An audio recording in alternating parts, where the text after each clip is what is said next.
кубометров воды. Последствия наводнения в обеих странах все еще устраняют. Алена Грачева подробнее.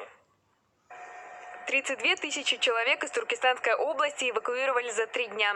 В игре на перегонки с водой жители наиболее пострадавших населенных пунктов успевали брать только самое необходимое – документы и еду. Мы так бежали, мы ночью не спали, мы детей взяли на тележке, на тракторах. Даже мой маленький ребенок, по-моему, случайный удар получил. Это вообще так страшно, скотина орет, собаки кричат. Вообще страшно, все побросали. Жители подтопленных сел и тех, чьи дома находятся в зоне риска, вывозят в поселок Атакент. Там открыли 24 пункта временного размещения. Людей селят в школах и мечетях близлежащих аулов. Мы благодарны акимату, волонтерам и всем неравнодушным за помощь, за то, что не оставили нас на улице.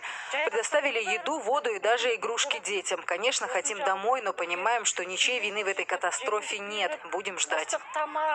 По предварительным оценкам, ущерб от наводнения в Туркестанской области составил почти $1 миллион. В ликвидации последствий задействовано около 1000 человек и 180 единиц техники.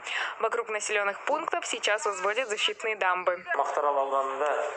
В Мактааральском районе в зону риска входят 10 населенных пунктов. 5 из них были подтоплены. В остальных усилиями областного акимата, областного департамента ПЧС и волонтеров из числа местных жителей угроза миновала. В область уже поступила первая партия гуманитарной помощи из Тараза. Жителям передали 30 тонн продуктов. Кроме еды, для пострадавших собрали $23,5 тысячи. Их переведут на личные счета тех, чьи дома были подтоплены. Алена Грачева, Дархан Жумашев, Мир 24.